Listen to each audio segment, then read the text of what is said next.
Olá, eu sou Fabiano Capanema, esse é o canal Prova e Veja, seja bem-vindo ao canal. Aqui nós tratamos de assuntos acerca da escatologia, que é o estudo do Apocalipse, estudo das profecias, questões ligadas à espiritualidade e acontecimentos contemporâneos. Também algumas curiosidades que nos levam a refletir e constatar acerca das questões físicas e espirituais. No dia de hoje, então, eu quero comentar contigo algo acerca de uma profecia que se cumpriu.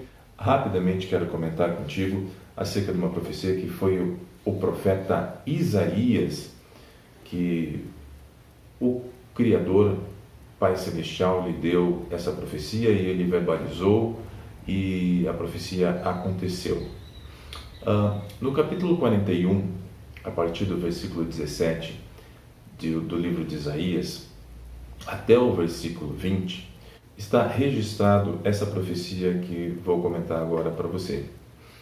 Nessa ocasião, o profeta Isaías teve a inspiração do Criador, do nosso Pai Celestial, em mencionar, em verbalizar que ele traria e faria rios correr no deserto, ok? Esse é um estudo interessante porque a chuva temporã e a chuva serôdia acontecem em determinados tempos na região de Israel, né, no país de Israel, e elas têm as suas características, né, cada um no seu tempo, né, da sua estação e a sua quantidade de chuvas.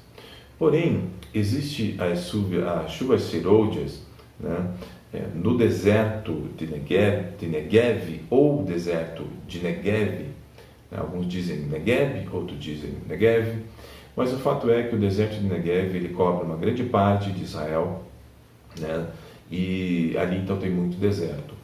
E essa chuva serôdia que acaba então chovendo nessa época e formando então um rio que passa no meio do deserto, e esse rio ele seca, continuamente ele seca, né? E quando vem uma chuva serôdia, novamente ele volta a encher. Porém, o que acontece? Não é sempre que tem uma chuva serôdia que gera esse rio ele não corre constantemente. E aí eu quero te convidar a você fazer o estudo então do capítulo 41 do livro de Isaías, do profeta Isaías, e também do capítulo 43 do livro de Isaías, ok? Porque ali no capítulo 43 existe uma parte chave para isso, que demonstra que o Criador estava fazendo algo novo. E se você for se aprofundar nesses estudos, você vai perceber, vai constatar que antes de Isaías 41, né, que foi declarado essa profecia, né, não existia a chuva serôdia do modo que há hoje, né? Então é fundamental que você estude o capítulo 41 e o capítulo 43. Vale lembrar que a Bíblia não está escrita em ordem cronológica, tá? Em ordem cronológica. Então, quando o fato ocorrido desse rio, então, ele fluir, né, no deserto, então, quando começou essa chuva serôdia vir com mais força, né, isso já havia sido declarado, já havia sido profetizado que iria acontecer dessa forma. E aí, no versículo 43, do capítulo 43, você constata ali que o Pai, né, Celestial, nosso Pai Celestial, né, o nosso Criador e Pai Celestial, ele já tinha mencionado que aquilo ali iria acontecer, mencionando que então faria uma coisa nova. É importante você perceber o seguinte: a chuva temporã, quando ela vem numa quantidade grande, né, que até no registro, aí, no último registro que nós temos aí, foi em 2014, ela veio com uma quantidade muito grande, então ela desceu os montes, né, a quantidade de chuva, então ela foi grande, foi ampla, que novamente verteu um rio ali, correu um rio do deserto de Negev, que já tem uma certa tradição em que em alguns anos acontece isso, não é sempre, como eu comentei, e como está nos registros também. É importante então perceber que quando essa chuva ela vem forte e corre esse rio, se cumpre também o que está escrito no capítulo 41, do versículo 17 ao versículo 20, em que as margens do rio, então, que esse rio que é formado ali no deserto, volta a ter vida, né? Então o verde, os brotos e as árvores, então elas têm novamente seus brotos, e a questão dos galhos novos, né? A renovação então da vida efetivamente, né? Biológica ali, e inclusive das árvores ao redor do rio, ou seja, ao redor não, nas bordas desse rio, bem de acordo com o que está escrito no livro de Isaías, certo?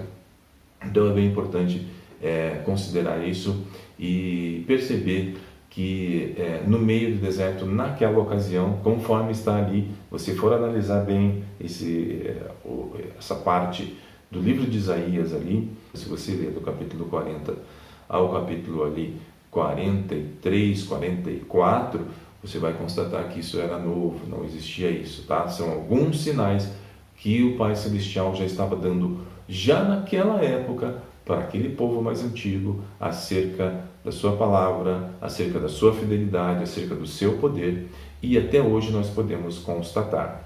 Se você não viu ainda, eu vou colocar aqui na descrição um vídeo que postei na semana passada, falando de 3 profecias, né, que foram declaradas, uma com mais de 3.000 anos, né, nenhuma abaixo de 2.000 anos de idade, 2.500, 2.800 anos de idade, essa profecia foi liberada, e as 3 profecias então estão se cumprindo nos dias de hoje, tá?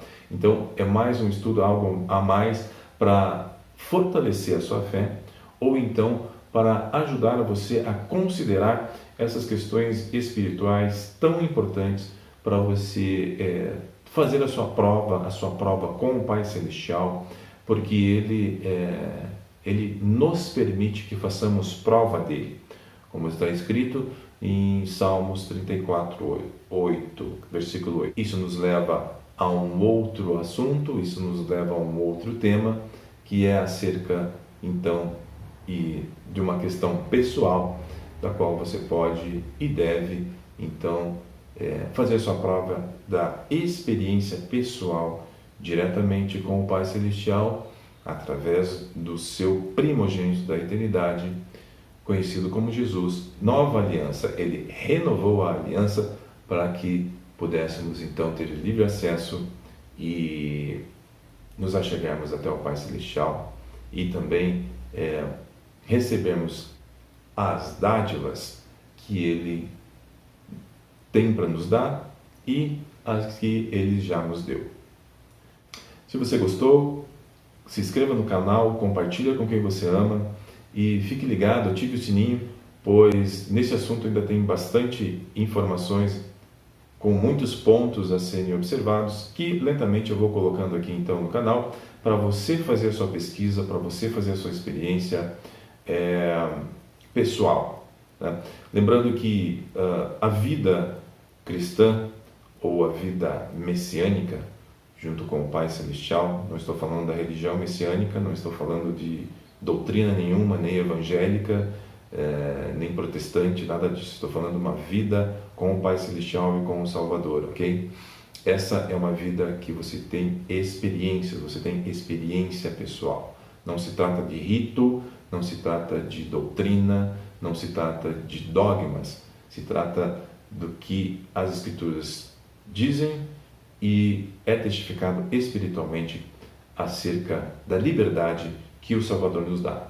Então, não troque a sua experiência pessoal por opiniões ou por rituais, ou por mera religiosidade. Toda a Bíblia nos leva e existe várias constatações acerca de um relacionamento que você pode e deve ter com o Pai Celestial e também com o seu Filho. E nós vamos tratar então com mais detalhes sobre isso nos próximos vídeos. Um grande abraço e fique na Shalom do nosso Pai Celestial.